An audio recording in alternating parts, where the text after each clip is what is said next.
we as black people were not considered equal to the white man. It was, we were slaves, it was lower percentages, our lives didn't matter. I'm here with Jonathan Booker in Los Angeles. Jonathan, thank you for making the time today. Thank you for having me. I appreciate this opportunity to speak with you today. A pleasure. So we're now at the end of July 2020. It's been a bit of a crazy 3 months as an understatement. How's it been for you seeing the unrest that's going on, this revolution within the black community? Unfortunately, this is not a surprise for me. I think one of the things that's revealing is the amount of support we're getting as black people from different nationalities, picketing and doing different things to keep the awareness that that Black Lives Matter mostly, but that we should make a stand for the right thing when injustice is going on. Absolutely. And have you personally experienced prejudice along the way? Oh, absolutely. I mean, being from an area where it's predominantly white, you deal with bigotry all the time.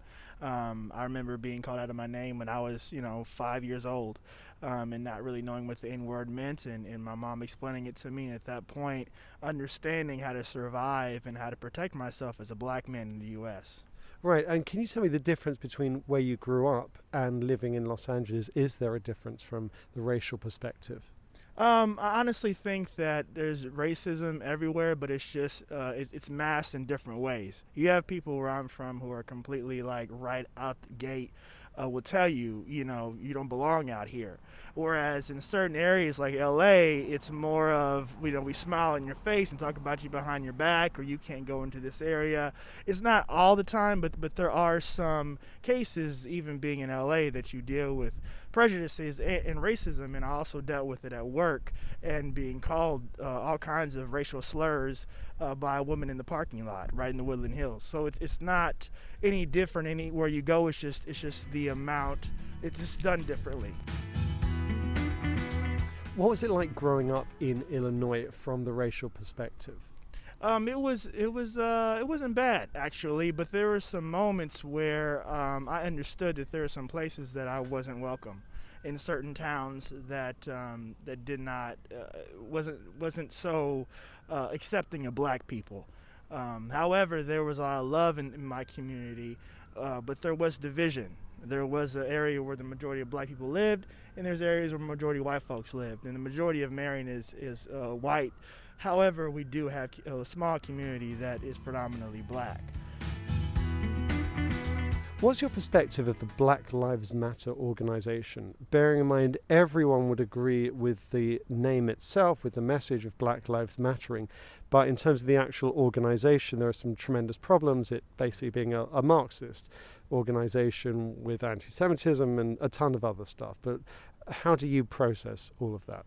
I think the Black Lives Matter movement is necessary. I think the original part of Black Lives Matter initially, for me as a black man, is the historical notion that we as black people were not considered equal to the white man. It was, we were slaves, it was lower percentages, our lives didn't matter. It was just, they're just collateral, whatever we needed for them, we get. And now it's kind of transitioned into something a little different. It's all changed up. However, the organization should be represented as a peaceful type of organization to help change America, not to get the stigma of people being radical and destroying things. It's for people to understand that since the beginning of time, when we have been brought into the U.S., our lives were not equal to the white man, and that's just the facts. Are there any changes you can see that could happen within the black community itself in terms of internally changing attitudes?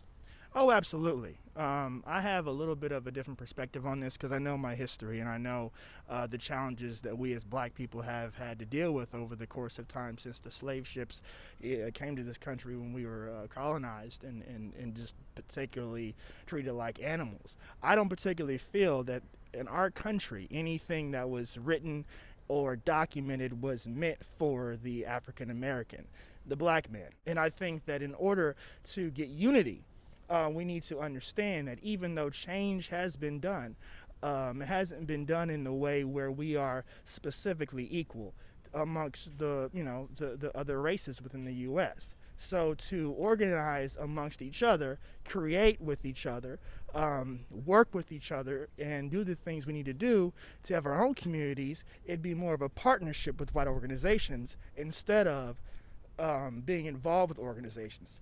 I'd rather be a partner with you than to work for you, because then we're equal. And we haven't been equal because we haven't created things in a huge conglomerate where we can differentiate and get away from these systems that keep us oppressed. Jonathan, thank you so much. I really appreciate it. I appreciate you having me, interviewing me, and this was a great opportunity. Thank you, sir.